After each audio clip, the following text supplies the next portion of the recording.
Hello, আসসালামু আলাইকুম everyone, কেমন আছো সবাই? ভাইয়াপুরা, আসসালামু আলাইকুম এভরিওয়ান, কেমন আছো তোমরা সবাই?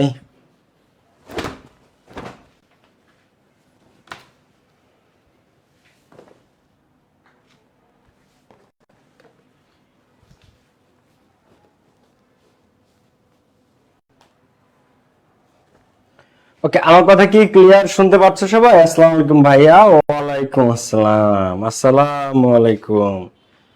ওয়ালাইকুম আসসালাম। কি অবস্থা তোমাদের সবার?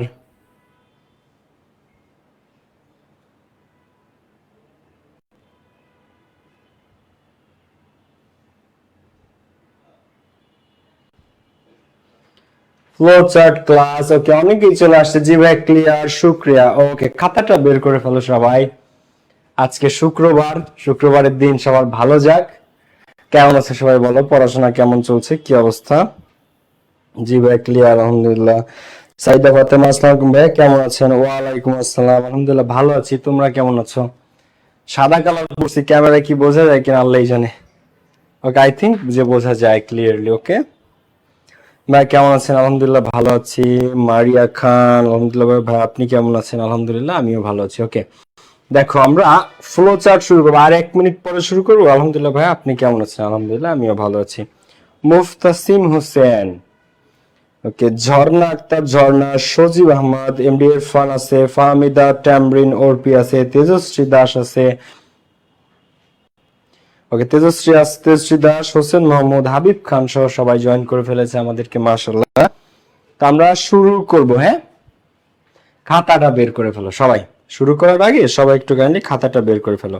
এটা অনেক চমৎকার একটা টপিক, অনেক সুন্দর একটা টপিক, অনেক মজা করে শিখবো আমরা, ঠিক আছে?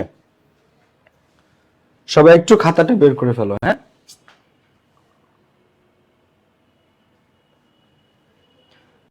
জি ভাই, ক্লিয়ার। ভাই আপনি বলছিলেন যে বুক প্রাইস কমাবেন। হ্যাঁ, বইয়ের একটা ডিসকাউন্ট দিব, বইতে একটা ডিসকাউন্ট তোমরা পাবা। ওকে, তো চলো আমরা শুরু করি, সময় প্লাস হয়ে গেছে। ওকে, তো ফ্লো চার্ট, ফ্লো চার্ট তোমরা 26-এর ব্যাচ, তোমাদের হয়তো এটা নিয়ে কারো কারো ধারণা আছে, কারো কারো হয়তো অর্ধেক ধারণা আছে, কেউ কেউ আবার হয়তো থাকতে পারো পুরোটাই জানো, আবার কেউ কেউ একদম বিগিনার লেভেলে বা বেসিক লেভেলে।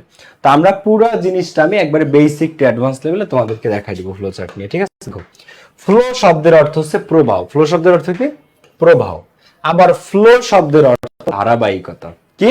ধারাবাহিকতা। তো ফ্লো শব্দের অর্থ প্রবাহ, তবে এই টপিকে, ফ্লো চার্টের টপিকে, ফ্লো শব্দের অর্থ ধারাবাহিকতা। ফ্লো শব্দের অর্থ কি? ধারাবাহিকতা। একটা প্যাসেজের মধ্যে থেকে কোনো একটা নির্দিষ্ট তথ্যের ধারাবাহিকতা। একটা প্যাসেজের মধ্যে অনেক ধরনের তথ্য থাকতে পারে। একটা প্যাসেজের মধ্যে অনেক ধরনের তথ্য থাকতে পারে, কিন্তু একটা নির্দিষ্ট তথ্যকে ধারাবাহিকভাবে লেখাই হচ্ছে ফ্লোচার্ট। ধরো আমি তোমাদের একটা উদাহরণ দিই। কার উদাহরণ দিব বলো? বাংলাদেশের, ধরো আমি জিয়াউর রহমানের কথাই বললাম বা বঙ্গবন্ধুর কথাই বললাম। ওনাদের যে প্যাসেজ, ওনাদেরকে নিয়ে যে, বঙ্গবন্ধুকে নিয়ে টেক্সট বইয়ে যে প্যাসেজটা আছে, তো ওইটাতে ওনার জন্ম কোথায় হয়েছে, ওনার শৈশব কোথায় কাটছে, ওনার স্কুল ছিল কোনটা, ওনার কলেজ ছিল কোনটা, ওনার বিশ্ববিদ্যালয় জীবন, ওনার ছাত্র জীবন, ছাত্র জীবনের পরে ওনার ছাত্র রাজনৈতিক জীবন, ছাত্র রাজনীতি যখন করত, তারপরে কি, তারপরে ওনার আস্তে আস্তে রাজনীতিতে উনি ঢোকে, তারপর বাংলাদেশে মুক্তিযুদ্ধ, ভাষা আন্দোলন, উনি কতবার জেল খাটছে, তারপরে যে কি হয়, তারপরে যে উনি বাংলাদেশের প্রেসিডেন্ট হয়, তারপরে যে উনি মারা যায়, ওনার শাসন অপশাসন অনেক কিছু দেখেছি আমরা বইতে, ইতিহাসের বইতে। তো এখন এই যে বঙ্গবন্ধুরে নিয়ে যে প্যাসেজটা, আমি তো কমেন্ট অফ করে দিব, কেমন? কমেন্ট আর অফ করে দিয়ে একটু ক্লাস নিয়ে আসো, একটু পড়াই, তারপরে তোমাদের আবার কমেন্ট আমি পারলে অন করে দিব না, ঠিক আছে? Comment off, comment off, comment অফটা করে দিই, দাঁড়াও। Pin to feature, turn off commenting দিছি, কমেন্ট অফ করে দিছি, ঠিক আছে ভাই? মাত্র আপনার প্রিপজিশনের ফ্রি ক্লাস করে আসলাম। ওকে, তো একটা প্যাসেজের মধ্যে বঙ্গবন্ধু শেখ মুজিবুর রহমান, মনে করো তার প্যাসেজে তার জন্ম, তার ছাত্র জীবন, তার রাজনীতি, তার বিশ্ববিদ্যালয় জীবন, তার প্রেসিডেন্ট হয়, সে ইন্ডিয়াতে জেল খাটে, ইন্ডিয়া বলছি সরি, পাকিস্তানে গিয়ে জেলে বন্দী ছিল, তারপরে বাংলাদেশে আসে 71-এর পরে, সে আবার রাষ্ট্রপতি হয়, তারপরে আবার সে বাকশাল গঠন করে, তারপর 75 সালে মারা যায়। তো একটা প্যাসেজের মধ্যে অনেক তথ্য আছে, কিন্তু ফ্লো চার্টে যে কোনো একটা নির্দিষ্ট জিনিস চাইবে, হয়তো শুধুমাত্র তার ছাত্র জীবনটা দেখাও অথবা তার রাজনৈতিক জীবনটা দেখাও, show the political life of Bangabandhu Sheikh Mujibur Rahman, তখন আমরা শুধুমাত্র ফ্লোচার্টে তার পলিটিক্যাল লাইফটা দেখাবো। যখন বলবে বঙ্গবন্ধু শেখ মুজিবুর রহমানের প্রেসিডেন্সিয়াল টাইম, তার রাষ্ট্রপতি থাকাকালীন সময়টা কেমন ছিল সেটা দেখাও, তাহলে প্যাসেজ থেকে শুধু ওই জিনিসটা আমরা দেখাবো। একটা নির্দিষ্ট তথ্যকে শো করতে বলবে প্যাসেজ থেকে, একটা নির্দিষ্ট তথ্য, সবকিছু না। যেমন ধরো আমি বলি, এই যখন তোমাকে বলবে যে বঙ্গবন্ধু শেখ মুজিবুর রহমানের রাজনৈতিক জীবনটা দেখাও, পলিটিক্যাল লাইফটা দেখাও, তখন তোমাকে বঙ্গবন্ধু শেখ মুজিবুরের ওই পলিটিক্যাল লাইফটাই দেখাইতে হবে, ছাত্র জীবন বা অন্য কিছু তুমি আনতে পারবা না। যদি বলে বঙ্গবন্ধু শেখ মুজিবুর রহমানের তুমি প্রেসিডেন্সিয়াল টাইম, সে যখন মানে রাষ্ট্রপতি ছিল তখনকার তার শাসন কেমন ছিল এটা দেখাও, সেইখানে তুমি ছাত্র জীবনের কোনো তথ্য পারবা না। মানে ফ্লো চার্টে একদম নির্দিষ্ট করে একটা জিনিস পাবা। আগের ক্লাস তো টেক্সট বুক থেকে প্যাসেজ পড়াইছি ভাইয়া, ওইটার তো পিডিএফ না, টেক্সট বুক পড়াইছি ওইটা।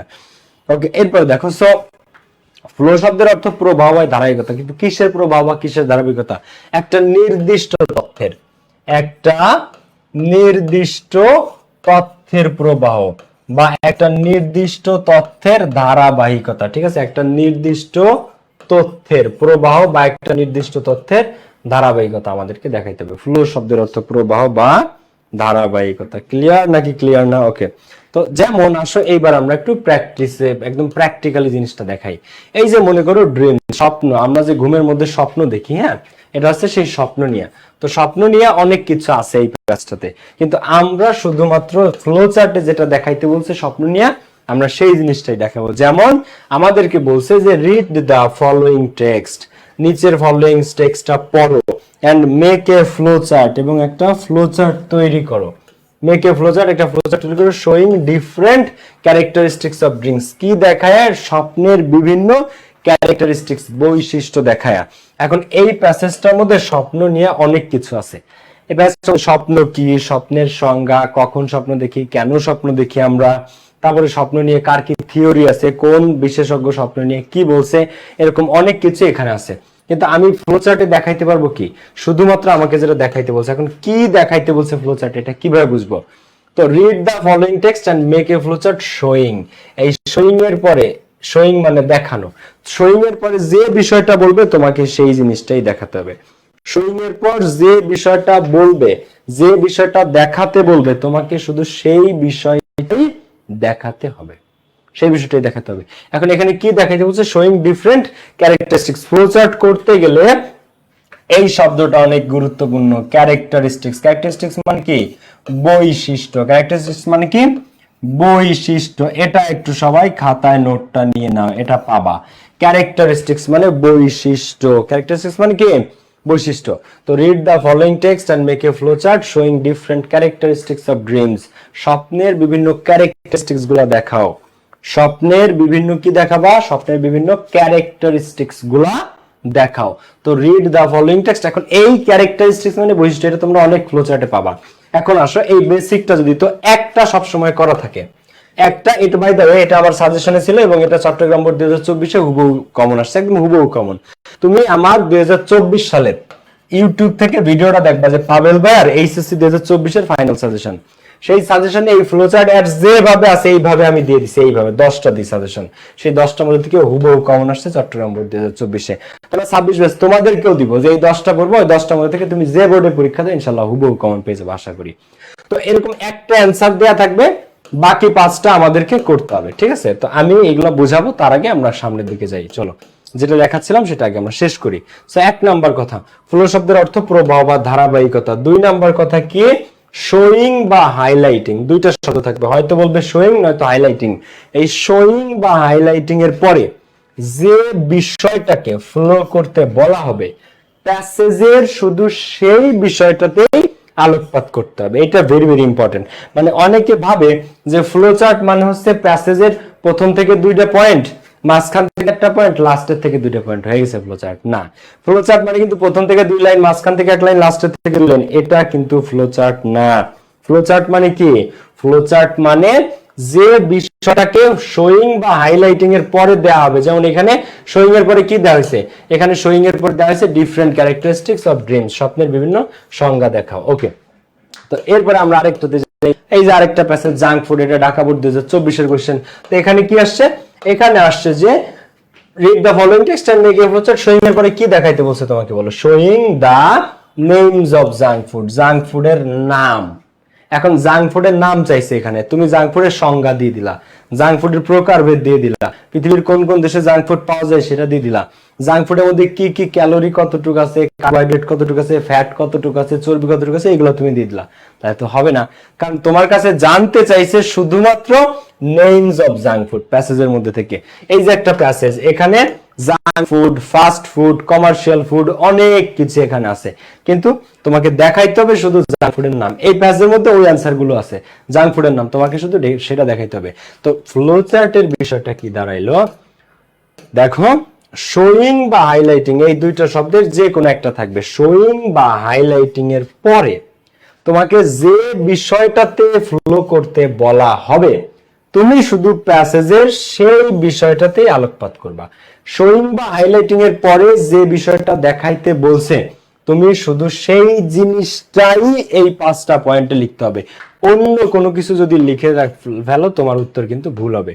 যেমন এখানে একটু খেয়াল করো, এই যে ড্রিমস নিয়ে, হ্যাঁ, স্বপ্নের বিভিন্ন বৈশিষ্ট্য চাইছে। এখন আমি এখানে স্বপ্নের বৈশিষ্ট্য না দিয়ে, ক্যারেক্টারিস্টিক্স না দিয়ে, আমি স্বপ্নের এইখানে দিয়ে দিলাম স্বপ্নের সংজ্ঞা, ঠিক আছে, ডেফিনেশন।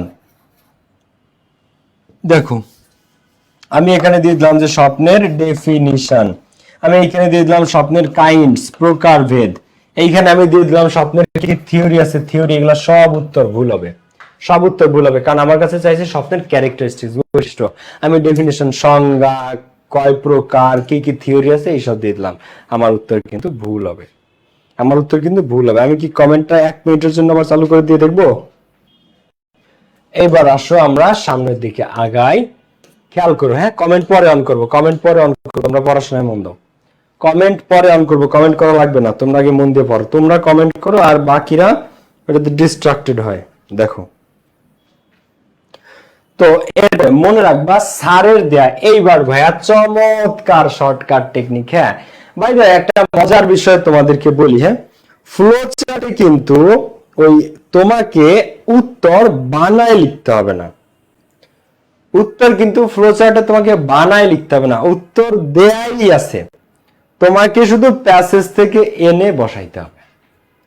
ফ্লো চার্টের উত্তর কিন্তু প্যাসেজের মধ্যে দেয়াই আছে। তোমার কাজ কি? তোমাকে শুধু একটা কাজ করতে হবে, যে ওই উত্তরটা খুঁজে এনে ওইখানে বসাইতে হবে, আর কিছু না। উত্তর ফ্লো চার্টে দেয়াই থাকে, উত্তর দেয়াই আছে, তোমাকে শুধু ওইটা গুছায় না ওইখানে একটু লিখতে হবে, আর কিছু না।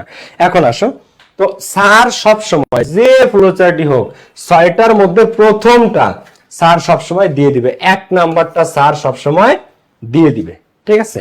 তুমি যে ফ্লো চার্ট করতে যাও, 1 নাম্বারটা সব সময় দেয়া থাকবে। তো এইখানে একটা মজার টুইস্ট আছে, এইখানে একটা, আমি কমেন্ট অফ করে দিলাম, হ্যাঁ, এখানে একটা মজার টুইস্ট আছে। টুইস্টটা কি? স্যার যে অ্যানসারটা করে দেয়, হ্যাঁ, এই যে ফার্স্ট এরটা স্যার করে দিছে, তারপরে এই যে ফার্স্ট এরটা এক্সটারনালি ভিভিড এটা স্যার করে দিছে, তো তোমার কাজ কি? স্যার প্রথমে যে অ্যানসারটা করে দিছে ওইটা খুঁজে বের করা।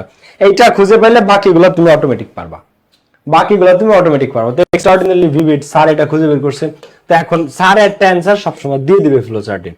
এইবার 3 নাম্বার নিয়ম হচ্ছে, মনে রাখবা স্যারের দেয়া প্রথম উত্তরটা, স্যার যে অ্যানসারটা দিয়ে দিছে সেটা প্যাসেজের কোন লাইনে আছে, স্যার যে অ্যানসারটা করছে সেটা প্যাসেজের কোন লাইনে আছে, সেইটা খুঁজে পেলেই বাকি 5টা উত্তর পানির মতো সহজে হয়ে যাবে।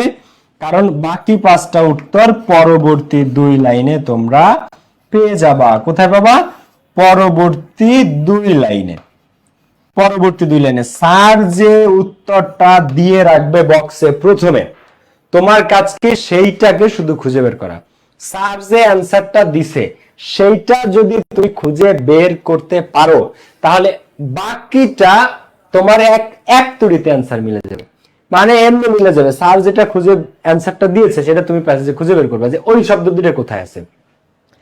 স্যার যে পয়েন্টটা যে ওয়ার্ডসটা দিছে ওই শব্দটা প্যাসেজে কোন লাইনে আছে, 8 নাম্বার লাইনে, 7 নাম্বার লাইনে, 5 নাম্বার লাইনে, 6 নাম্বার লাইনে, ওই লাইনটা কোথায়, ওইটা যদি স্যারের দেওয়া উত্তরটা প্যাসেজে কোথায় আছে ওইটা যদি তুমি খুঁজে বের করতে পারো, বাকি 5টা অ্যান্সার পানির মতো সহজ, পানির মতো সহজ। যেমন চলো আমি একটু দেখাই, বাকি 5টা অ্যান্সার পরবর্তী 2 লাইনের মধ্যে তুমি পেয়ে যাবে, একদম রাইট পরবর্তী 2 লাইনে তুমি পেয়ে যাবা।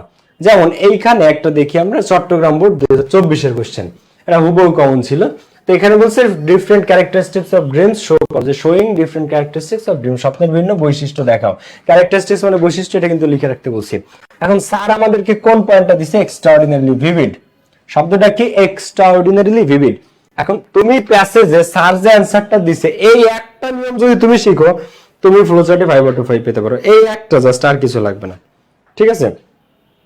তো এক্সটার্নালি ভিভিডে আমরা প্যাসেজে যাব। এবার তোমাকে যে প্যাসেজটা দেয়া থাকবে, যে 1 নাম্বার অপশনটা দেয়া থাকবে, ওই 1 নাম্বার অপশনটা এই প্যাসেজে কোথায় আছে খুঁজো, এই প্যাসেজে কোথায় আছে এক্সট্রাঅর্ডিনারিলি ভিভিড, এই প্যাসেজে কোথায় আছে এক্সট্রাঅর্ডিনারিলি ভিভিড, এক্সট্রাঅর্ডিনারিলি ভিভিড, এই যে দেখো এই প্যাসেজের এই জায়গাটাতে আছে যে এক্সট্রাঅর্ডিনারিলি ভিভিড, দেখো দেখা যায় এখানে কি আছে, এইখানে আছে যে এক্সট্রাঅর্ডিনারিলি ভিভিড। তো এই যে আমরা পেয়ে গেলাম এক্সট্রাঅর্ডিনারি ভিভিড। এবার এর পরবর্তী 2 লাইনে তুমি সকল অ্যান্সার পেয়ে যাবে এক্সট্রাঅর্ডিনারি ভিভিড। এর পরবর্তী 2 লাইনে, পরবর্তী 2 লাইনে তুমি সমস্ত অ্যান্সার পেয়ে যাবা। এবার পরবর্তী 2 লাইনে কখন পাবো, কিভাবে লিখবো সব আমি দেখাচ্ছি। কিন্তু প্রথম কাজ কি, স্যার যে পয়েন্টটা দিয়েছে সেই পয়েন্টটা কোথায় আছে দেখো ভাইয়া, এটা একেবারে সহজ টপিক। মানে জাস্ট তুমি একটা পয়েন্ট লিখবা, একটায় 2 মার্ক, এরকম 5টা লিখে ফেললে 5টায় 10 মার্কস, একদম ইজিলি 10/10 পাওয়া যায়। সবচেয়ে সহজে 10-এ 10 পাওয়া যায় যদি কোনো টপিকে, সেটা হচ্ছে ফ্লো চার্ট। সব থেকে সহজে কোনো টপিকে যদি 10/10 পাওয়া যায়, 10-এ 10 পাওয়া যায়, সেটা হচ্ছে কি, সেটা হচ্ছে ফ্লো চার্ট। তো এক্সটার্নালি ভিভিড এটা পেলে এবার পরবর্তী এই 2 লাইনের মধ্যে বা 1.5 লাইনের মধ্যে তুমি তোমার বাকি অ্যান্সারগুলো পেয়ে যাবে, বাকি 5টা পয়েন্ট পেয়ে যাবে। কি চমৎকার বিষয় না বলো। এবার আসো আমরা অ্যানসারও করব একটু পরে প্র্যাকটিস থেকে। তো ফার্স্ট অফ অল প্যাসেজের মধ্যে থেকে সেই জিনিসটাকেই দেখাবো বা হাইলাইট করব যেটা শোয়িং বা হাইলাইটিং এর পরে বলা হয়েছে। আমাকে যে বিষয়টা শো করতে বা হাইলাইট করতে বলা হয়েছে প্যাসেজের মধ্যে, আমরা শুধু সেই জিনিসটাতেই আলোকপাত করব, অন্য কোনো লাইন নিব না। দ্বিতীয় কথা আরো সহজ কি, স্যার আজীবন অপশন একটা দিয়ে দিবে, একটা অপশন স্যার দিয়ে দিবে, একটা অ্যান্সার। এবার ওই অপশনটা কোথায় আছে, এটা প্যাসেজে কোথায় আছে, কোন লাইনে আছে, ওইটা খুঁজে বের করতে হবে। ওইটা যদি খুঁজে বের করতে পারো তাহলে তার পরবর্তী 2 লাইনের মধ্যে ঠাস ঠাস করে তোমার 5টা অ্যান্সার মিলে যাবে, ঠাস ঠাস করে 5টা মিলে যাবে। 5টা মার্কস কত, 10। তাহলে এইবার আসো এরপরে আমরা নেক্সটে যাই। এবার একটা জিনিস, সিম্পল জিনিস, অনেক স্টুডেন্টরা ভুল করে বা একটু ভুল ধারণা আছে তাদের অনেকের। অনেক গরম, আমি এসিটা একটু অন করি, গরম আমার লাগতেছে, ক্লাস নিলে একটু গরম ছুটে যায় আর কি।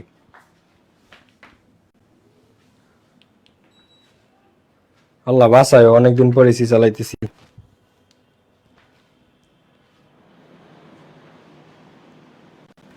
ওকে বাচ্চারা, সো এখন দেখো, তো এখন তোমাদের অনেকের ধারণা যে ভাই অ্যানসারটা যে লিখবো এটা কিভাবে লিখবো, অ্যানসার কি পুরো সেন্টেন্স তুলে দিব, সেন্টেন্সের অর্ধেক তুলে দিব, সেন্টেন্সের পুরোটা তুলে দিব, ফাঁকা রাখবো, কি করব? এখন দেখো, অ্যানসার হিসেবে সব সময় অবশ্যই শর্ট নোট বা শর্ট পয়েন্ট, একদম সংক্ষিপ্ত শব্দ ব্যবহার করতে হবে। স্যার যে অ্যান্সারটা দেয়, স্যার নিজেও সেন্টেন্স গঠন করে না, জাস্ট মেইন পয়েন্টটা, ভাইয়া পুরা কি মেইন পয়েন্টটা, যে এই সেন্টেন্সের মেইন কথাটা কি বা মেইন পয়েন্টটা কি। কখনো কোনো সেন্টেন্স গঠন করা যাবে না বা কখনো কোনো সেন্টেন্স দিয়ে অ্যান্সার করা যাবে না।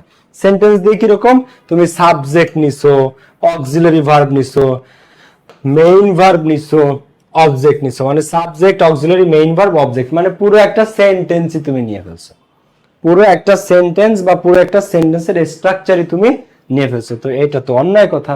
কারণ এখানে আমাদের স্যাররা চায় ফ্লো চার্ট মানেই একটা নির্দিষ্ট তথ্যের উপর শর্ট নোট বা শর্ট পয়েন্ট, একদম ছোট ছোট নোট বা একদম ছোট ছোট পয়েন্ট। বুঝতে পারছো? তো এরপর দেখো নোটটা বা পয়েন্টটা অবশ্যই শর্ট হইতে হবে, মূল কথাটা কোনো সেন্টেন্স হওয়া যাবে না। এবার এই নোট বা পয়েন্ট ভার্বের সাথে আইএনজি দিয়েও শুরু হতে পারে, ভার্বের ভি3 দিয়েও শুরু হতে পারে, 2+V1 দিয়েও করতে পারো, অথবা অন্য কিছু দিয়েও শুরু হতে পারে। তবে মজার ব্যাপার হচ্ছে যে স্যার সবসময় একটা অপশন আমাদেরকে দিয়ে দিবে, স্যার আমাদেরকে সবসময় একটা অপশন দিয়ে দিবে। তো স্যারের দেখানোটা ফলো করা বেস্ট। এখন স্যার যে অ্যান্সারটা করছে, স্যারেরটা স্যার যদি আইএনজি দিয়ে দেয়, তাহলে আমরাও বাকিগুলো কি আইএনজি দিয়ে করার চেষ্টা করব। স্যার যদি ওনারটা ভি3 দিয়ে করে, তাহলে আমরাও ভি3 দিয়ে করার চেষ্টা করব।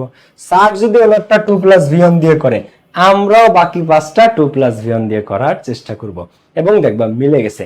স্যারেরটা যদি আইএনজি দিয়ে শুরু করে, তাহলে আমরাও আইএনজি, স্যার যদি ভি3 আমরাও ভি3, বাকি 5টা। স্যার যদি 2+V1 দেয়, আমরাও 2+V1 দিয়ে করব। এখন ম্যাক্সিমাম টাইম এই ধরনের ভার্ব দিয়ে শুরু হয় না, maximum time noun, pronoun, adjective, adverb দিয়ে শুরু হয়। যেমন এই যে দেখো আমি তোমাদেরকে এখানে উদাহরণ দিলাম যে এক্সটার্নালি ভিভিড, এক্সটার্নালি একটা অ্যাডভার্ব, তো এইগুলাতে কোনো ঝামেলা নেই, এখানে ভার্বটা দেখার কিছু নাই। স্যারের মেইন পয়েন্টটা লিখছে অ্যাডজেক্টিভ দিয়ে না ভার্ব দিয়ে না অ্যাডভার্ব দিয়ে, ওগুলা দেখার সময় নেই। তো এরকম যদি ভার্ব হয়, মনে করো মেইন ভার্বের সাথে আইনজি, তখন এক হিসাব, কিন্তু এমনি কোনো সমস্যা নেই। এরপরে মনে করো যে এই যে ঢাকা বোর্ড 2024 কোশ্চেন, এখানে বলছে সল্টেড স্ন্যাক ফুড, এটা হচ্ছে একটা জাঙ্ক ফুডের নাম, মানে লবণাক্ত যে স্ন্যাক্স ফুড গুলো আমরা খাই। তো এখানে কোনো ভার্বের কাহিনী নাই, এখানে সল্টেড, এখানে ভার্ব না, এখানে অ্যাডজেক্টিভ। তো এই ধরনের হয়, তো এখানে ভার্বের কোনো ঝামেলা নাই। শুধুমাত্র খেয়াল রাখবা স্যার যদি আইএনজি দিয়ে করে, স্যার যদি প্লাস আইএনজি দিয়ে করে, তোমরাও ভার্ব প্লাস আইএনজি দিয়ে করার চেষ্টা করবে, আর কিছু না। স্যার আইএনজি দিলে তোমরাও আইএনজি। তো এই কিন্তু এটা কঠিন কিছু না, এটা একবারে সহজ, বুঝতে পারছো? তো স্যারের দেখানো নিয়মটা ফলো করবা, কিন্তু স্যারও যে কঠিন কোনো নিয়ম দেয় তা না, স্যাররা জাস্ট মেইন পয়েন্টটাই লেখে। আর কিছু কিছু ক্ষেত্রে ভার্বের সাথে আইএনজি দিয়ে শুরু হয়, তো আইএনজি দিয়ে বলে তোমরা আইএনজি দিয়ে করে দিবা। তো নোটটা বা পয়েন্টটা ভার্বের সাথে আইএনজি, ভি3, 2+V1 অথবা অন্য কিছু দিয়েও শুরু হতে পারে। তবে স্যারের দেখানোটা ফলো করা বেস্ট, স্যার যে একটা স্যাম্পল দিয়ে দিবে ওইটা ফলো করাটা বেস্ট। এরপরে লাস্ট রুল ফ্লো চার্টের, অবশ্যই বক্স রাখতে হবে, নো বক্স নো মার্কস। কেউ যদি ভুল করে বক্স না আঁকো, সে কিন্তু ডাব্বা পাবা। কি পাবা? ডাব্বা, জিরো, জিরো। তো তুমি মনে করো বক্স আঁকো নাই, অনেকে কি করে ভাবে যে আমি যদি প্রথমে বক্স আঁকি, অনেক স্টুডেন্টরা এটা ভাবে ভাই ইনফরমেশন ট্রান্সফার আর ফ্লোচার্ট কিভাবে থাকবে, এটা কি অপশনাল থাকবে? না, যে কোনো একটা। ইনফরমেশন ট্রান্সফারে ফ্লোচার্ট দিলে ইনফরমেশন ট্রান্সফার আসবে না, যে কোনো একটা। হয় ফ্লোচার্ট পাবা, না হয় ইনফরমেশন ট্রান্সফার পাবা, যে কোনো একটা পাবা। তো দেখো অনেক স্টুডেন্ট চিন্তা করে যে স্যার বা ভাইয়া ধরেন আমি যদি প্রথমে বক্স আঁকি, হ্যাঁ আমি একটা বক্স আঁকলাম, এখন আমার অ্যান্সারটা একটু বড় বা আমার হাতের লেখা একটু বড়, তো বক্সের মধ্যে অ্যান্সারটা ধরলো না, তো অ্যান্সার যদি বক্সের বাইরে চলে যায়, এই কারণে অনেকে কি করে বক্সটা পরে আঁকবে, এটা ভাবে ভাবে যে আগে আমি অ্যান্সারটা লিখি, অ্যান্সার লেখার পরে যে বক্স আঁকবা নিয়ে, এটা অনেকে ভাবে। তো এরকম ভাবে অ্যান্সার প্রথমে লিখতে থাকে, যখন 6টা অ্যান্সার লেখা শেষ হয়ে যায়, যখন 6টা অ্যান্সার লেখা শেষ হয়ে যায়, তারপরে চলে যায় পরের দাগে, অ্যান্সার টু কোয়েশ্চেন নং 3, এরপরে সে চলে যায় 3 দাগে। ওই ছক আর আঁকা হয় না, ওই ছক আর তখন আঁকা হয় না। আর ছক যদি না আঁকো, ডান জিরো, ডাবল জিরো একবারে, ঠিক আছে? কখনো এই চিন্তা করবা না যে আগে অ্যান্সার লিখি পরে বক্স আঁকবানি। তো মনে করে যদি আঁকতে পারো ভালো, নাহলে যেই 6টা অ্যান্সার লেখা শেষ হয়ে যায়, এরপরে চলে যায় অ্যান্সার টু কোয়েশ্চেন নং 3, 3 দাগের উত্তরে চলে যাচ্ছে, 2 দাগে যে বক্স বাকি রয়েছে, এটা অনেকে খেয়াল করো না, কিন্তু বক্স ছাড়া জিরো, একেবারে জিরো। ক্লিয়ার? এখন আসো তাহলে আমরা কি শিখলাম, এরপরে আমরা বোর্ড কোশ্চেন প্র্যাকটিসে চলে যাবো। দেখো ক্লাস শেষে আজকের লেকচার শিট সবাই পেয়ে যাবা, ক্লাসটা শেষ হতে হতে সবাই লেকচার শিট পেয়ে যাবা। ফ্লো শব্দের অর্থ প্রবাহ বা ধারাবাহিকতা। কিসের প্রবাহ বা কিসের ধারাবাহিকতা? দুইটা শব্দ থাকবে, হয়তো শোয়িং নয়তো হাইলাইটিং। প্যাসেজের মধ্যে এই শোয়িং বা হাইলাইটিং এর পরে, প্রশ্নে শোয়িং বা হাইলাইটিং এর পরে যে বিষয়টাকে ফ্লো করতে বলা হবে, প্যাসেজের শুধু ওই বিষয়টাকেই ফ্লো করতে হবে, বাকি কোনো তথ্য দেওয়া যাবে না। বঙ্গবন্ধু শেখ মুজিবুর রহমানের মনে করো রাজনৈতিক জীবন দেখাইতে বলছে, তাহলে শুধু রাজনৈতিক জীবনটাই দেখাইতে হবে, তার জন্ম মৃত্যু পর্যন্ত আর কোনো কিছু দেখানো যাবে না। ক্লিয়ার? তো যে বিষয়টা শোয়িং বা হাইলাইটিং এর পরে যে টপিকে কথা বলতে বলছে, যে টপিক দিয়ে ফ্লোচার্ট বানাইতে বলছে, শুধু ওই টপিকটাতেই ফলো করতে হবে, বাকি কিছু না। এরপরে স্যার একটা অ্যান্সার জীবন দিয়ে দেয়, তো স্যারেরটা প্যাসেজের কোন লাইনে আছে, স্যারের উত্তরটা যদি তুমি প্যাসেজের কোন লাইনে আছে, ওনার যে ওয়ার্ডস দুইটা শব্দ বা ওনার যে অ্যান্সার, সেটা যদি তুমি প্যাসেজের কোন লাইনে আছে খুঁজে বার করতে পারো, তাহলে তার পরবর্তী 2 লাইনের মধ্যে তুমি বাকি 5টা উত্তর পেয়ে যাবে, তার পরবর্তী 2 লাইনের মধ্যে তুমি ম্যাক্সিমাম সব উত্তর পেয়ে যাবে। ওকে, এরপরে কি কোন সেন্টেন্স দিয়ে অ্যান্সার করা যাবে না, কোন সেন্টেন্স গঠন করা যাবে না, একদম শর্ট নোট বা শর্ট পয়েন্ট, কখনো ভুলেও সেন্টেন্স গঠন করা যাবে না যে subject, auxiliary verb, main verb, object, এরকম কোনো কিছু করা যাবে না। নোটটা বা পয়েন্টটা ভার্বের সাথে আইএনজি, ভার্বের বি3 প্লাস ভি1 অথবা অন্য যে কোনো কিছু দিয়ে শুরু হতে পারে, শুধু ওই বিষয়টা ঠিক রাখবা যে শোয়িং বা হাইলাইটিং এর পরে যে বিষয়টা দেখাইতে বলছে আমি সেই বিষয়টাই দেখাচ্ছি কিনা। এরপরে অবশ্যই বক্স আঁকতে হবে, নো বক্স নো মার্কস। এখন আসেন আমরা প্র্যাকটিসে যাই। হ্যাঁ, চমৎকার একটা টপিক। এটা হচ্ছে কি নিয়ে? এটা হচ্ছে ড্রিমস নিয়ে, স্বপ্ন নিয়ে। এখন read the following text and make a flow chart. Showing এর পরে যা আছে তাই কি শো করতে বলছে? Different characteristics of dreams. Characteristics মানে কি? বৈশিষ্ট্য। এই শব্দটা কিন্তু পাইবা, আমি কিন্তু আবারও বললাম। হ্যাঁ, যারা নোট নেও নাই এটা আবার নিয়ে ফেলো। বৈশিষ্ট্য, ক্যারেক্টারিস্টিক্স মানে বৈশিষ্ট্য। ঠিক আছে? পরীক্ষাতে যে কোনো একটা আসবে, হয় ফ্লো চার্ট না হয় ইনফরমেশন ট্রান্সফার, যে কোনো একটা।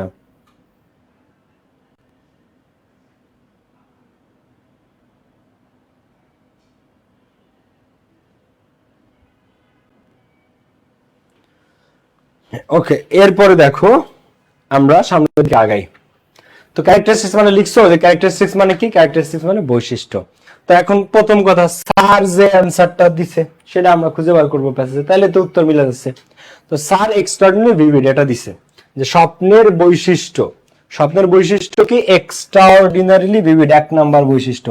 স্বপ্ন অসাধারণভাবে প্রাণবন্ত, এক্সট্রাঅর্ডিনারিলি ভিভিড। স্বপ্ন অসাধারণভাবে প্রাণবন্ত, স্বপ্ন খুবই প্রাণবন্ত হয়। ঠিক আছে?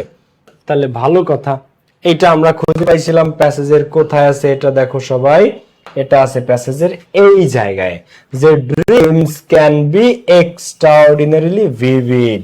তাহলে এইটা স্যার দিছে, স্বপ্ন হতে পারে অসাধারণ প্রাণবন্ত, এটা স্বপ্নের একটা বৈশিষ্ট্য। তাহলে আর কি হইতে পারে? ভেরি ভেগ, স্বপ্ন হতে পারে খুবই অস্পষ্ট। এটা কি আমরা পাইলাম? এটা পাইলাম অ্যান্সার নাম্বার 2। এটা পাইলাম কি? 2, ভেরি ভেগ। কিছু কিছু স্বপ্ন যেটা আমরা ঘুমের মধ্যে দেখি ভেরি ভেগ, খুবই অস্পষ্ট স্বপ্ন। এরপরে কিছু স্বপ্ন আছে ফিল্ড উইথ জয়ফুল ইমোশনস, কিছু স্বপ্ন আছে যেটা আনন্দদায়ক আবেগে ভরপুর, এটা হচ্ছে অ্যান্সার নাম্বার 3। এটা কি? এটা answer number 3, filled with joyful emotions, আনন্দদায়ক আবেগে পরিপূর্ণ, ফিল্ড উইথ জয়ফুল ইমোশনস। এটা গেল নেক্সট আমাদের। দেখো এই সারেরটা খুঁজে বের করছি, বাকি 2 লাইনে আমরা সব অ্যান্সার পেয়ে যাব। এরপরে কি? কিছু স্বপ্নের মধ্যে থাকে আনন্দদায়ক আবেগে পরিপূর্ণ, জয়ফুল ইমোশনস। এরপরে ফ্রাইটেনিং ইমেজেস, কিছু স্বপ্নের বৈশিষ্ট্য হচ্ছে তার মধ্যে ভীতিকর ছবি থাকে, ভয়ানক ছবি থাকে, এটা হচ্ছে অ্যান্সার নাম্বার 4, ফ্রাইটেনিং ইমেজেস, ভয়ানক বা ভীতিকর ছবি। কিছু স্বপ্ন আছে যা দেখে আমরা ভয় পাই। এরপরে নাম্বার 5, ফোকাসড এন্ড আন্ডারস্ট্যান্ডেবল, কিছু স্বপ্ন আছে ফোকাসড নির্দিষ্ট এবং আন্ডারস্ট্যান্ডেবল এবং বোধগম্য, এটা হচ্ছে নাম্বার 5। কি? ফোকাসড এন্ড আন্ডারস্ট্যান্ডেবল, স্বপ্ন হচ্ছে নির্দিষ্ট এবং বোধগম্য। আর নাম্বার 6, আনক্লিয়ার এন্ড কনফিউজিং, কিছু স্বপ্ন আছে অপরিষ্কার বা কনফিউজিং, একটু দ্বিধাদ্বন্দ্বকারী, নাম্বার 6 হয়ে গেছে উত্তর। এইবার এই পয়েন্টগুলো আমাদেরকে ওই ছকে নিতে হবে যে dreams can be extraordinary vivid, এটা স্যার দিছে, পরেরটা ভেরি ভেগ, খুবই অস্পষ্ট হইতে পারে। 3 number option, filled with joyful emotions, কিছু স্বপ্ন আনন্দদায়ক আবেগে পরিপূর্ণ থাকতে পারে। ফ্রাইটেনিং ইমেজেস, কিছু স্বপ্ন ভয়ানক ছবি থাকতে পারে। ফোকাসড অ্যান্ড আন্ডারস্ট্যান্ডেবল, কিছু স্বপ্ন নির্দিষ্ট এবং বোধগম্য, বোঝা যায় যে এই স্বপ্নে কি বুঝাইছে। আর কিছু স্বপ্ন আনক্লিয়ার এন্ড কনফিউজিং। একটা সাত দিয়ে দিছে, বাকি 2, 3, 4, 5 এবং 6 আমরা অ্যান্সার করে দিলাম। পরবর্তী 2 লাইনের মধ্যে অ্যান্সার সব মিলে গেছে। বুঝছো না বুঝো নাই? বুঝছো না বুঝো নাই?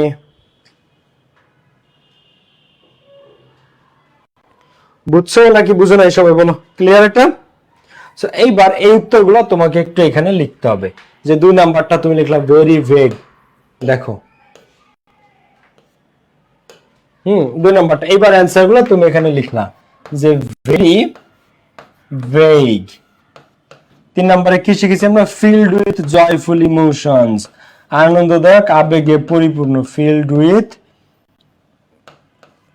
Joyful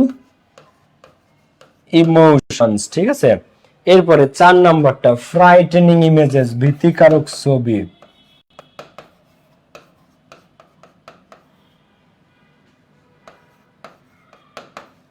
frightening images, FRIGHTENING, frightening images. বাকিগুলো তুমি জাস্ট অ্যানসার করলে লিখে দিলা। এখন প্রশ্ন করো যে স্যার এইখানে এই ভেরির ভি ছোট হাতের দিব নাকি ভেরির ভি বড় হাতের দিব? ফিল্ড উইথ জয়ফুল ইমোশন, ফিল্ডের এফ ছোট হাতের দিব না বড় হাতের দিব? ফ্রাইটেনিং ইমেজেস এর এফ ছোট হাতের দিব না বড় হাতের দিব? তো উত্তর হচ্ছে স্যার কি দেয় এটা খেয়াল করবা। স্যার যদি স্যারের প্রথমটা ক্যাপিটাল লেটারের দেয়, বড় হাতে দেয়, তুমিও সব বড় হাতের দিবা। তুমিও তখন সব বাই ডিফল্ট তুমি কি বড় হাতের দিয়ে দিবা। স্যার যদি বড় হাতের দেয়, তুমিও বড় হাতের দিয়ে দিবা। স্যার যদি ছোট হাতের দেয়, প্রথমটা ই ছোট হাতের আছে, বাকিগুলো তুমিও শুরু করবা সব ছোট হাতের দিয়ে। স্যার যদি প্রথম অ্যানসারের পরে ফুল স্টপ দেয়, তুমিও বাকিগুলোর পরে ফুল স্টপ দিবা। আর স্যার যদি ফুল স্টপ না দেয়, তুমিও বাকি ছয়টার পরে ফুল স্টপ দিবা না। ক্লিয়ার নাকি ক্লিয়ার না? স্যার যদি প্রথম অক্ষর ক্যাপিটাল লেটারে দেয়, তুমিও ক্যাপিটাল লেটারে দিবা। স্যার যদি স্মল লেটার দেয়, ছোট অক্ষর, তুমিও বাকি 5টার প্রথম অক্ষর ছোটতে দিবা। স্যার বড়তে দিলে বড়তে। স্যার যদি প্রথমটার পরে ফুল স্টপ দেয়, তুমিও বাকি যে 5টা পয়েন্ট লিখবা তার প্রত্যেকটার পরে ফুল স্টপ দিবা। ক্লিয়ার? এটা গেল হচ্ছে চট্টগ্রাম বোর্ড 24-এর কোশ্চেন। এটা হুবহু আমার সাজেশন থেকে কমন আসছে। এগুলো আমি বাংলা অনুবাদ সহ দেই। আমি একটা তোমাদেরকে দেখাই। পুরাতন বই তো আমার কাছে নাই, নতুন বই চলে আসছে, নতুন আপডেট তোমাদের জন্য যাদের কাছে আমার এই ফার্স্ট পেপার বই আছে। আমি জাস্ট একটু দেখাই। ফ্লো চার্টের এই যে তোমাদের নিয়ম শেখাচ্ছি, হ্যাঁ, এরপরে তোমাদেরকে ফ্লো চার্টের আমি সাজেশন দেবো। এই যে টপ 10 ফ্লো চার্ট, 10টা সেরা 10টা, এই 10টা আমি বাংলা অনুবাদ সহ দিয়ে দিছি। তোমরা দেখতে পারো কিনা, মানে এই যে ফ্লো চার্টের অ্যান্সার, এই যে তারপরের লাইনে যে তার বাংলা অনুবাদ, এই যে তারপরের লাইনে তার বাংলা অনুবাদ, প্রত্যেকটা বাংলা অনুবাদ সহ অ্যান্সার লিখে দিছি, যাতে আমার স্টুডেন্টদের পড়তে কোনো রকম কোনো কষ্ট না হয়। প্রত্যেকটার বাংলা মিনিং সহ, বুঝতে পারছো? প্রত্যেকটার, যাতে তোমাদের পড়তে কোনো প্রকার কষ্ট না হয় বাসায় বসে পড়তে। তো এইভাবে পর্যন্ত আমি রেডি করে দিছি, যাতে তোমাদের প্যারা না হয় বা তোমাদের কাছে পেইন না লাগে পড়াশোনাটা। ওকে, এরপরে আসা আমরা সামনের দিকে আগাই। নেক্সট হাতে জাঙ্ক ফুড কোশ্চেনটা একটু পড়া দরকার আমাদের। আমরা প্র্যাকটিস করবো বোর্ড কোশ্চেন আরো। তো read the following text and make a flow chart showing, কি শো করতে বলছে? The names of junk food, junk ফুডের নাম। এবার আমাদের প্রথম কাজ কি বলো? প্যাসেজের মধ্যে এটা খুঁজে বের করা। এবার আমাদের প্রথম কাজটা কি? আমাদের প্রথম কাজটা প্যাসেজের মধ্যে এটা খুঁজে বাইর করা যে এটা কোথায় আছে।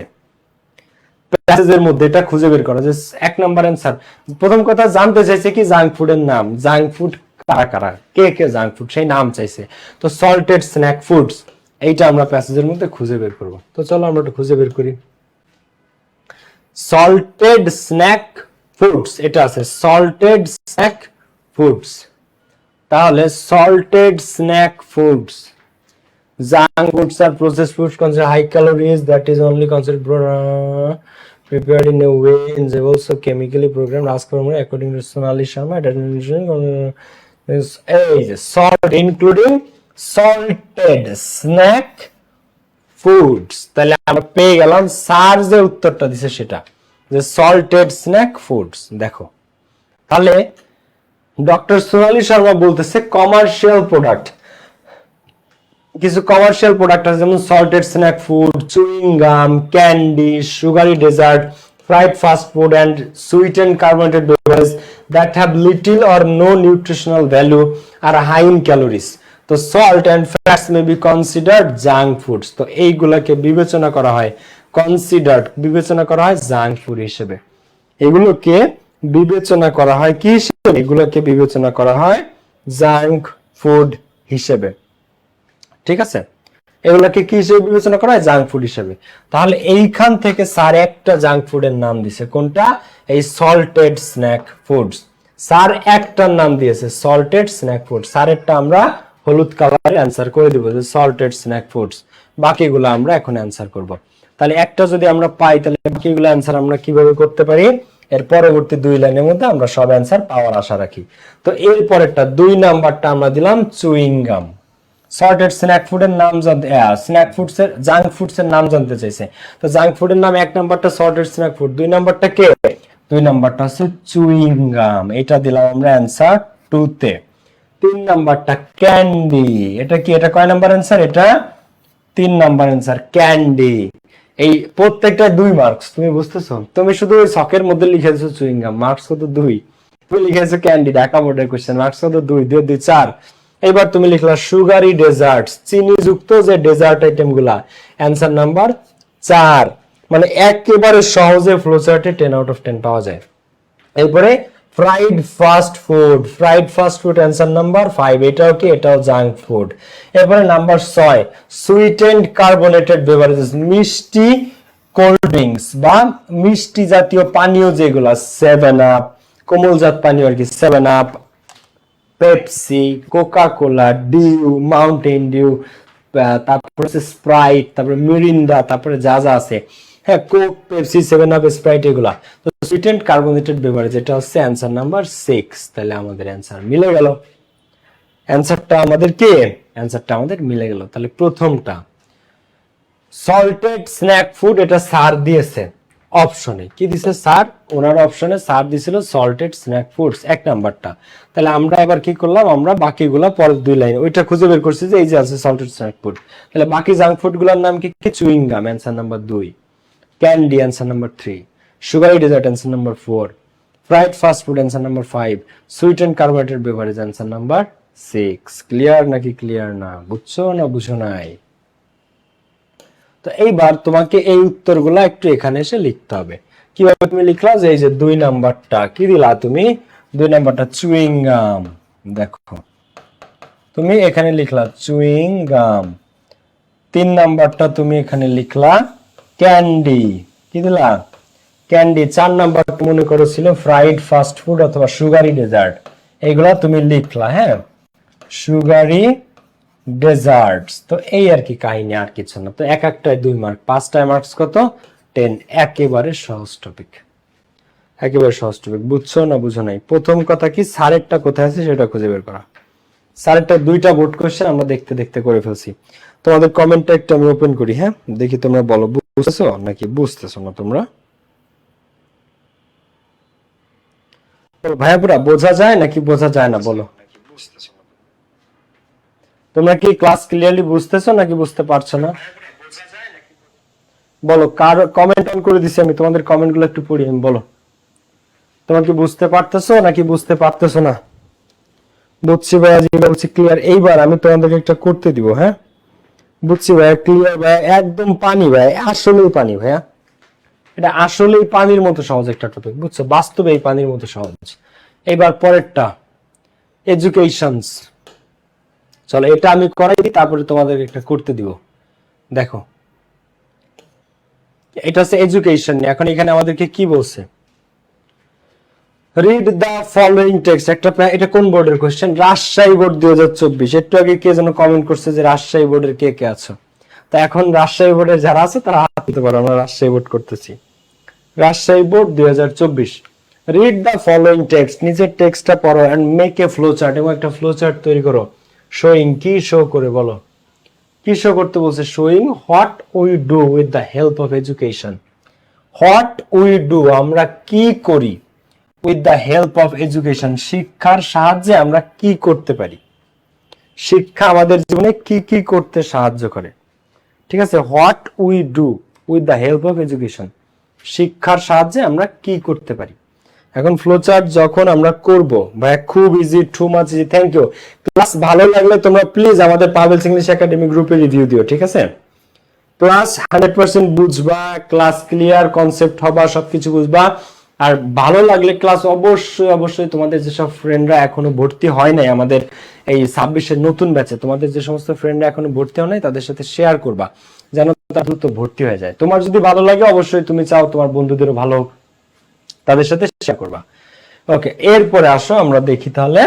তো স্যার প্রথমটা যে শিক্ষা আমাদের জীবনে কি করতে সাহায্য করে, প্রথমটা স্যার কি বলছে, pick up skills to communicate with others. Pick up skills, শিক্ষা আমাদেরকে স্কিলস দেয়, দক্ষতা দেয়, কমিউনিকেট উইথ আদার্স, অন্যদের সাথে যোগাযোগ করার জন্য শিক্ষা আমাদেরকে দক্ষতা দেয়।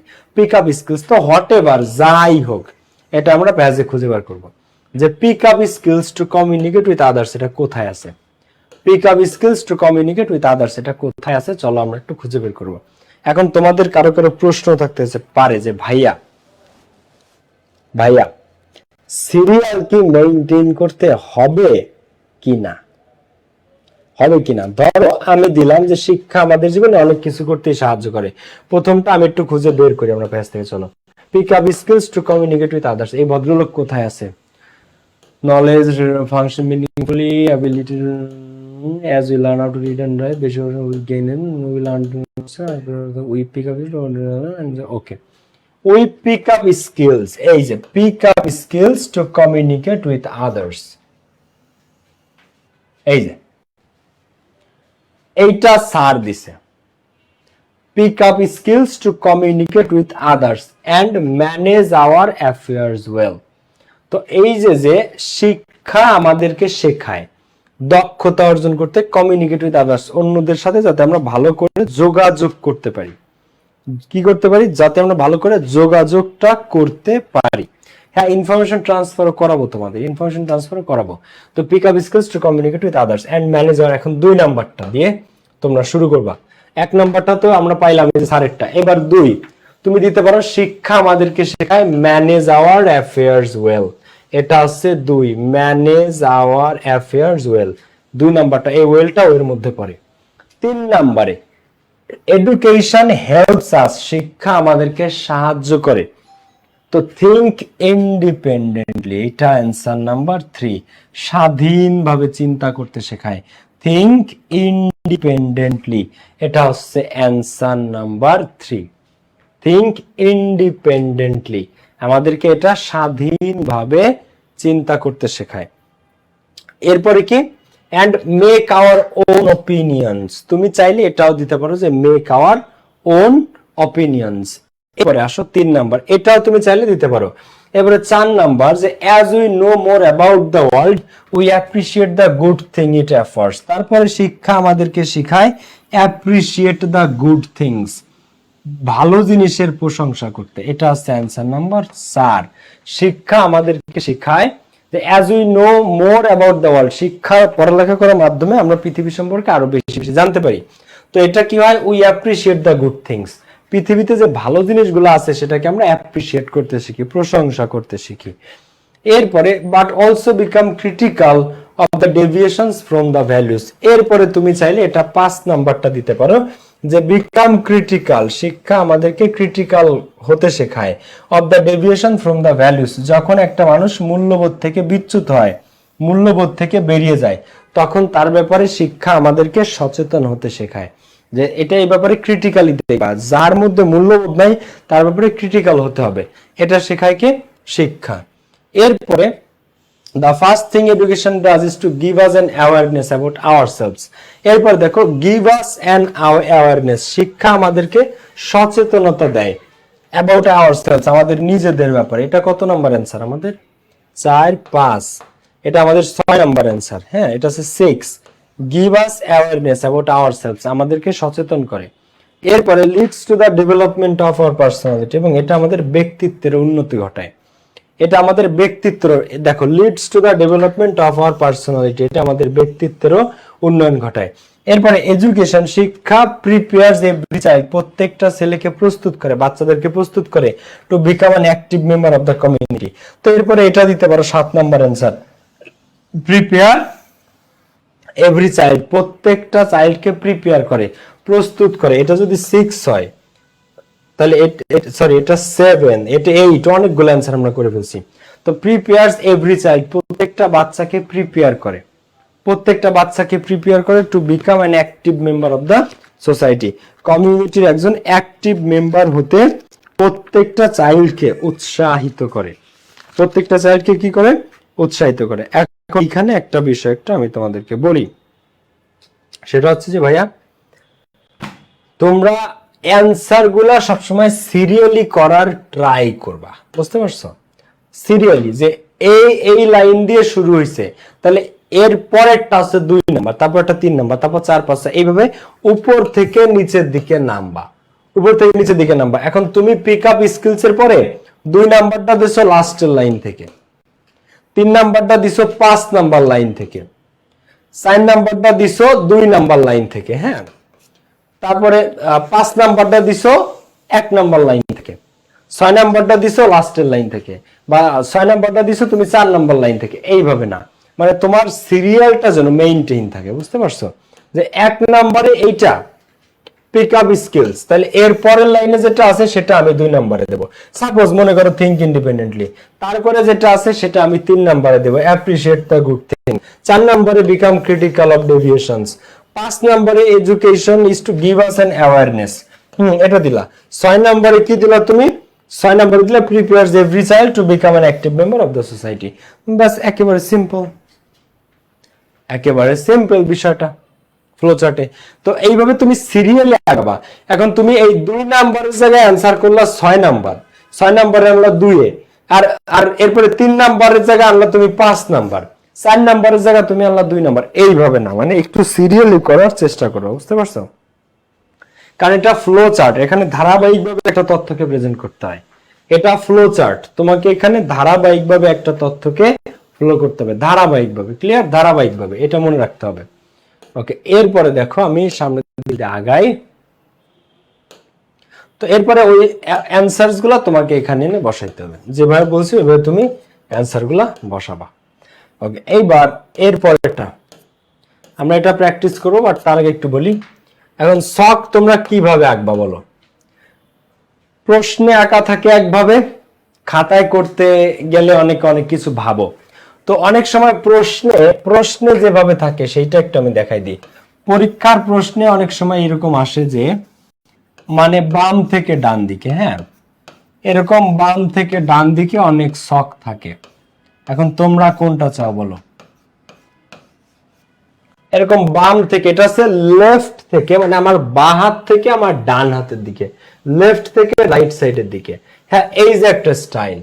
আরেকটা আছে আপ এন্ড ডাউন, মানে আপ টু ডাউন বা top to bottom. Top to bottom হচ্ছে উপর থেকে নিচের দিকে, যেমন এটা হচ্ছে 1 থেকে 6 বাম থেকে ডানের দিকে, আর এটা আছে উপর থেকে নিচের দিকে 1, এরপরটা 2, এরপরটা 3। এইভাবে মনে করো যে এটা হচ্ছে উপর থেকে নিচের দিকে, মানে কথার কথা আমি 1, 2 দিয়ে 6 দিছি, তোমরা ভাবো যে এটা 6টা অ্যাটলিস্ট। উপর থেকে নিচ দিকে একটা, আর একটা হচ্ছে বাম থেকে ডান দিকে একটা। তো বেস্ট ওয়ে কোনটা? বেস্ট ওয়ে হচ্ছে উপর থেকে নিচের দিকেরটা, কারণ বাম থেকে ডানে একটা পৃষ্ঠা পরীক্ষার খাতায় খুব বড় না, তো ওইখানে করতে গেলে ধরে না।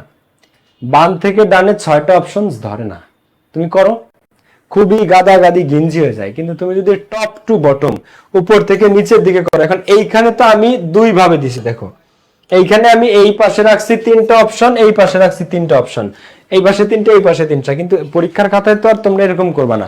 পরীক্ষার খাতায় একবারে তুমি নিচের দিক 6টা নিয়ে যাবা, একবারে 6টা, একবারে 6টা। তো ওইটা হচ্ছে বেস্ট নিয়ম, টপ টু বটম, উপর থেকে নিচ দিকে নিয়ম। এখন তোমরা এক একজন এক একটা কলেজে আছো, তাই না ভাইয়াপুরা? তোমরা ডিফারেন্ট কলেজে আছো, তো তখন একটা ঝামেলা আছে। ধরো তোমাদের কলেজের টিচার খাতা কাটবে, কলেজের পরীক্ষার খাতা কলেজের টিচার কাটবে, আর বোর্ডের পরীক্ষার খাতা অন্যভাবে কাটা হয়। তো কলেজের যে টিচাররা, সে যদি তোমারে বলে, তোমার কলেজের টিচার যদি বলে যে তোমরা বাম থেকে ডান দিকে অ্যান্সার করবা কলেজের পরীক্ষাতে, তখন কিন্তু তোমার বাম থেকে ডানে অ্যান্সার করবে। আর কলেজের টিচার যদি বলে যে না তোমরা টপ টু বটম অ্যান্সার করবা কলেজের পরীক্ষায়, তোমরা টপ টু বটম উপর থেকে নিচের দিকে অ্যান্সার করবা। আর পরীক্ষার খাতায় তোমার ইচ্ছা যেভাবে করতে চাও একটা করলেই হবে, ঠিক আছে? কিন্তু মেইন যেন যে টপিকটা দেখাইতে বলছে শোয়িং বা হাইলাইটিং এর পরে বিষয় যেন ওইটাই দেখা, কিছু দেখায় না। আর এটা তো বের করা সহজ, কারণ স্যার যে উত্তরটা দিয়ে দিছে সেই উত্তরটার পরে এগুলোই অ্যান্সার। এরপর এটা করো, আসো কি বলছে আমাদেরকে। Read the following text and make a flowchart showing the principles of ecotourism. Ecotourism এর প্রিন্সিপালস গুলা দেখো কি শো করতে বলছে আমাদেরকে, showing the principles. প্রিন্সিপালস মানে নীতি নৈতিকতা। প্রিন্সিপাল বানান দুইটা, একটা হচ্ছে প্রিন্সিপাল PLE আর একটা হচ্ছে প্রিন্সিপাল, হ্যাঁ প্রিন্সিপাল PAL। তো প্রিন্সিপাল এটার মানে অধ্যক্ষ, তোমাদের কলেজের যিনি সর্বোচ্চ টিচার, হ্যাঁ এটার মানে হচ্ছে অধ্যক্ষ, অধ্যক্ষ প্রিন্সিপাল PAL। আরেকটা আছে প্রিন্সিপাল PLE, প্রিন্সিপাল PLE এটা কি, এটা হচ্ছে নীতি নৈতিকতা। এটা কি, এটা হচ্ছে নীতি নৈতিকতা, বুঝতে পারছো? ওকে, তো এইবার এটা তোমাদেরকে একটু আমি করতে দেই, হ্যাঁ এবার এখানে আমি একটু কিছু চেঞ্জ করব। মনে করো এখানে মিনিমাইজ না, এখানে মিনিমাইজিং আছে, ING। তো ইকোট্যুরিজম মানে পরিবেশের উপর কম ক্ষতি করে কোন জায়গায় ট্যুর করা। ধরো আমরা সাজেকে যাচ্ছি, আমরা 100 জন আমাদের ক্লাস থেকে বা 300 জন। এখন আমরা সাজেক ভ্রমণে যাব, কিন্তু সাজেকের পরিবেশের উপর, এনভায়রনমেন্টের উপর মিনিমাম ইম্প্যাক্ট ফেলে, সর্বনিম্ন ক্ষতি করে যদি আমরা ট্যুর করতে বলি তারে বলে ইকো ফ্রেন্ডলি ট্যুরিজম বা ইকো ট্যুরিজম, পরিবেশকে বাঁচায় রেখে ট্যুর করা। তো এইটার কিছু প্রিন্সিপালস আছে যে এই নীতিগুলা মেনে চললে তারে ইকো ট্যুরিজম বলে, এরকম কিছু নীতি আছে, প্রিন্সিপালস আছে ওই প্যাসেজের মধ্যে। তো সেইটা আমাদেরকে অ্যান্সার করতে হবে। তো কি কি, showing the principles of ecotourism set by the international ecotourism society. International ecotourism society ইকোট্যুরিজমের যে নীতিগুলা সেট করছে সেটা দেখাও। তো এক নাম্বারটা কি আছে, minimising the impact of visiting the location. মনে করো এখানে আইএনজি দিছি, ভার্বের বেস ফর্ম প্যাসেজেই দেয়া আছে, তাই আমি একটু কঠিন করার ট্রাই করলাম বা একটা এক্সাম্পল দিলাম। মিনিমাইজের সাথে ING, minimising the impact of visiting the location. তাহলে তোমার প্রথম কাজ কি, এখন প্যাসেজের মধ্যে থেকে এই লাইনটা খুঁজে বের করা, প্যাসেজের মধ্যে থেকে এই লাইনটা খুঁজে বের করা, minimising the impact of visiting the location. Sir ভার্বের সাথে আইএনজি দিয়ে স্টার্ট করছে, মিনিমাইজের সাথে আইএনজি, মিনিমাইজিং। তাহলে এবার তুমি এখানে খুঁজে বের করো কোথায় আছে স্যারের এই লাইনটা, কোথায় আছে সবাই একটু দেখো প্যাসেজে কোথায় আছে এটা।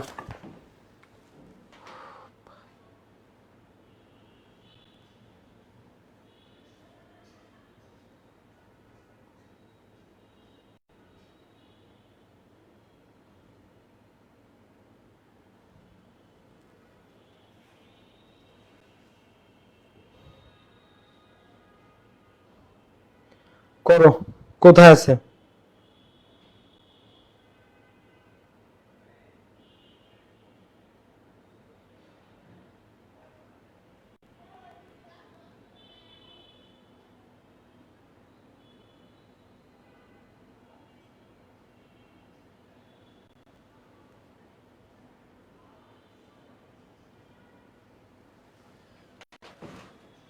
বলো কোথায় আছে এই লাইনটা, minimise the impact of visiting the location. এই যে, তো the following principles set forth by the international ecotourism society.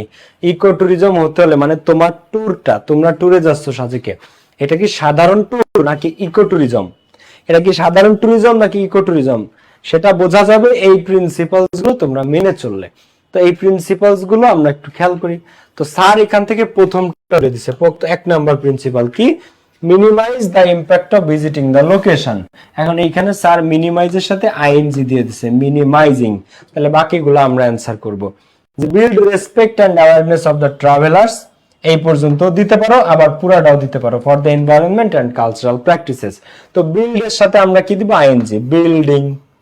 এটা হচ্ছে answer number 2, building respect and awareness of the travellers for the environment and cultural practices, building respect and awareness আছে। এরপর একটা sir যেটা ING দিয়ে করছে, তাহলে 3 number ensure that, এটা নিশ্চিত করতে হবে যে দ্য ট্যুরিজম, এই ট্যুরটা, ও আচ্ছা ভালো কথা, 2 নাম্বারটা মিনিং বলি নাই। তো ইকো ট্যুরিজম হইতে হলে প্রথম কথা হচ্ছে পরিবেশের উপর মিনিমাম ইম্প্যাক্ট ফেলতে হবে, পরিবেশের উপর খুব ক্ষতিকর প্রভাব ফেলা যাবে না। 2 নম্বরে যে জায়গায় যাচ্ছে ওইখানকার এনভায়রনমেন্ট এবং ওইখানকার সাংস্কৃতিক চর্চাকে সম্মান করতে হবে, রেসপেক্ট করতে হবে এবং ওইটার ব্যাপারে সচেতন থাকতে হবে। এখন তুমি গেছো সাজেকের লুসাই পাড়া, এখন লুসাই পাড়াতে লুসাইদের যে ড্রেস, লুসাইদের যে পোশাক, সেটা দেখে তোমার মনে করো তুমি হাসাহাসি করতেছো, তো তাহলে তো হবে না, ওইটাকে রেসপেক্ট করতে হবে, তাইলেই সেটা ইকো ট্যুরিজম। 3 নাম্বারটাকে এনশিওর দ্যাট, এটা নিশ্চিত করতে হবে যে the tourism provides positive experience. 3 নাম্বারটা ইকো ট্যুরিজম হইতে হলে ওই ট্যুরটা যেন একটা পজিটিভ এক্সপিরিয়েন্স দেয় for the travellers and the host, traveller এবং হোস্ট দুজনকে যেন ইতিবাচক অভিজ্ঞতা হয়, কারোর জন্য নেগেটিভ এক্সপিরিয়েন্স না হয়। ট্রাভেলার্স হচ্ছে ট্যুরে আমরা যারা যাই, আর হোস্ট হচ্ছে ওইখানকার মানুষজন, যারা আমরা সাজেক যাচ্ছি, সাজেকের লোকজন হোস্ট আর আমরা হচ্ছে টুরিস্ট। তো এখন এইখানে এই এনশিওরের সাথে ING, ensuring that, ensuring that, যেহেতু আমি আইএনজি দিয়ে করতে বলছি সবগুলো আমরা আইএনজি দিয়ে করতেছি। Ensuring that the tourism provides positive experience for the travellers and the host. Sir ING দিয়ে স্টার্ট করলে আমরাও সবগুলাতে আইএনজি দিয়ে স্টার্ট করব, স্যার বিয়ন দিয়ে স্টার্ট করলে আমরা সবগুলা বিয়ন দিয়ে স্টার্ট করার ট্রাই করব। এরপরে provide direct financial aid for conservation, ওইখানকার পরিবেশ রক্ষার জন্য আর্থিক সহযোগিতা দেয়া। তো প্রোভাইডের সাথে তুমি কি দিবা? ING, providing. তাহলে এটা ছিল আমাদের 3 নাম্বার অ্যানসার, এই প্রোভাইডিং আমাদের 4 নাম্বার অ্যানসার।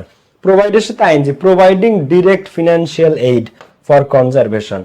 এরপরে ভাইয়া 5 নাম্বার, প্রোভাইড ফাইন্যান্সিয়াল এইড, আর্থিক সহযোগিতা দেয়া, এম্পাওয়ারমেন্ট, ক্ষমতায়ন করা, and other benefits for local people, এবং ওইখানকার স্থানীয় বাসিন্দাদের আরো সুযোগ সুবিধা দেয়া। এটা হচ্ছে আমাদের 5 নাম্বার অ্যানসার। তো এইখানেও প্রোভাইডের সাথে আইএনজি, প্রোভাইডিং ফাইন্যান্সিয়াল এইড, যদি স্যার আইএনজি দিয়ে দেয়। এরপর একটা raise the travellers awareness of the host countries political, environmental and social climate. তুমি তুমি মনে করো ট্যুরে ইউক্রেন যাচ্ছ, এখন ইউক্রেনে রাশিয়া দিন রাত 24 ঘন্টা বোমা ফেলতেছে, তো এটা তো তোমার লাভ হইলো না। এখন তুমি ওইখানকার পলিটিক্যাল, এনভায়রনমেন্টাল এবং সোশ্যাল আবহাওয়া, ক্লাইমেট, জলবায়ু কেমন, ওইখানকার দেশে নির্বাচন চলতেছে, গৃহযুদ্ধ চলতেছে না বোমা হামলা চলতেছে, এটা তো তোমার জানতে হবে, জেনে শুনে বুঝে তারপর যাবা। তো এইগুলা যদি তুমি মেনে চলো তাহলে সেটা ইকো ট্যুরিজম। তো রেইজের সাথে কি ING, raising, raising the travelers awareness of the host country's political, environmental, social, সবগুলোর সাথে আইএনজি যুক্ত করে আমরা অ্যানসার করলাম। এবার আমি কমেন্ট অন করে দিই, তোমরা কি বুঝতে পারছো ফ্লোচার্ট নাকি বুঝতে পারো নাই? আমি কমেন্ট ওপেন করে দিয়েছি, দেখো। এখন বলো তোমরা কি বুঝতে পারছো ভাইয়াপুরা নাকি বুঝতে পারো নাই? এখন কমেন্ট করো, ক্লিয়ার নাকি ক্লিয়ার না, সবাই বলো তোমরা কি ক্লিয়ার নাকি ক্লিয়ার না।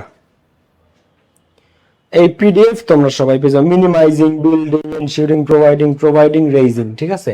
যদি স্যার আইএনজি দেয় আমরাও আইএনজি দিয়ে করার চেষ্টা করব, ঠিক আছে। স্যার এখানে মিনিমাইজ দিলে আমরাও ভার্বের সাথে বিয়ন দিয়ে করব, স্যার আইএনজি দিলে, মিনিমাইজিং দিলে, আইএনজি দিলে আমরাও আইএনজি দিয়ে করার চেষ্টা করব, আর মিলবে, ঠিক আছে। কনসেপ্ট কি ক্লিয়ার একদম? ওকে জি ভাইয়া, ক্লিয়ার ভাইয়া, থ্যাংক ইউ। ক্লাস কেমন লাগলো তোমাদের বলো। আমি পিডিএফ আর এই যে টপ 10 মোস্ট ইম্পর্টেন্ট 10টা, এই 10টাও আমি দিয়ে দিচ্ছি তোমাদেরকে পিডিএফ, ঠিক আছে। দেখো ফ্লো চার্টের মোস্ট ইম্পর্টেন্ট যে 10টা আমি সেটাও তোমাদেরকে দিয়ে দিচ্ছি। ফ্লো চার্ট,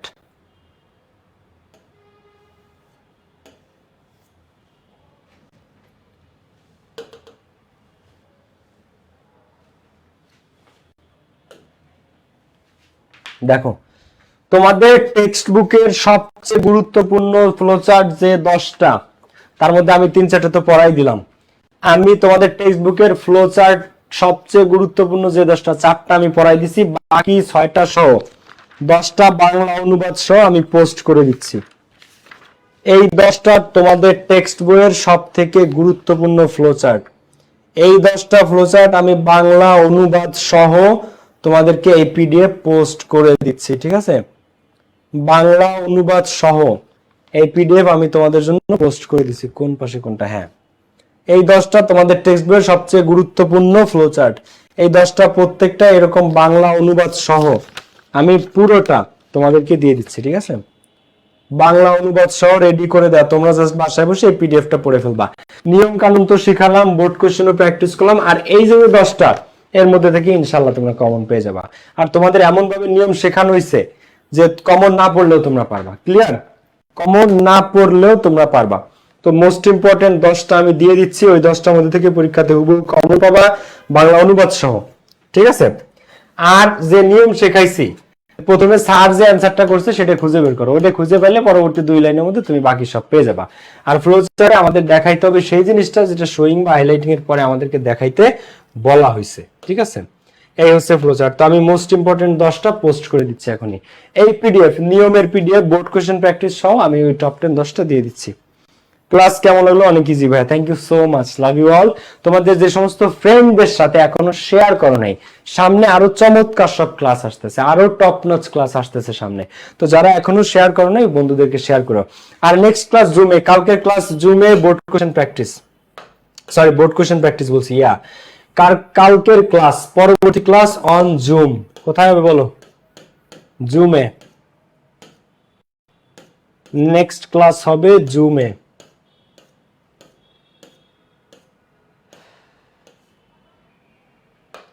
কালকের ক্লাস জুমে, জুম অ্যাপে 2টা প্যাসেজ। ঠিক আছে? কালকের ক্লাস হবে জুমে,